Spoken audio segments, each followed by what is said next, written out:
Communities across the British Isles are battening down the hatches in anticipation of Storm Brian, just days after 3 people died in hurricane-force winds and hundreds of thousands were left without power by Storm Ophelia.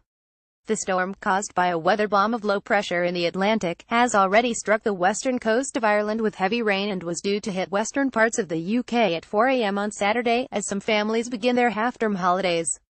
The Met Office said gusts of up to 70 miles per hour were expected, combining with high tides in coastal areas to produce huge waves and storm surges. The southern and western coast of England will remain under a yellow weather warning for wind until midnight on Saturday, when the worst of the storm is expected to have lost potency and moved into the far northeasterly reaches of Scotland.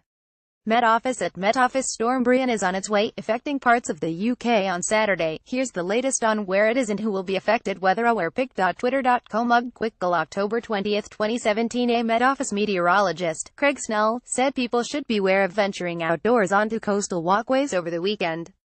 If you don't need to be at the coast, the best advice will be not to be there. We are concerned that there could be some flooding at the immediate coast, but even without flooding there will be some very high waves, he said. The Environment Agency has set up steel flood barriers in Fowey, Cornwall, in anticipation of the storm, as southwestern towns brace themselves to become some of the worst affected areas. Steve Moria, at EnvAgency teams partners doing great work in preparing coastal towns ahead of Storm Brian. Pick at EnvAgency said Ristockdale Fowey Floodpic.Twitter.com Bergevgo 8K October 19, 2017. Alison Baptiste, National Flood Duty Manager for the Environment Agency, warned the public against social media stunts during the bad weather. We urge people to stay safe along the coast and warn against putting yourself in unnecessary danger by taking storm selfies or driving through floodwater. Just 30 centimeters is enough to move your car, she said. Network Rail said it was organizing extra staff ahead of the weekend in anticipation of potential disruptions and reminded passengers to check travel updates before setting out on their journeys.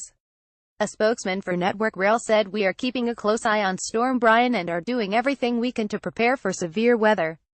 We are deploying additional teams across the railway network to remove debris quickly and safely if we need to, and to keep passengers moving." The Energy Networks Association, representing the UK's energy infrastructure, reminded residents to call the free 105 advice telephone number in case of damage to local networks and power supplies.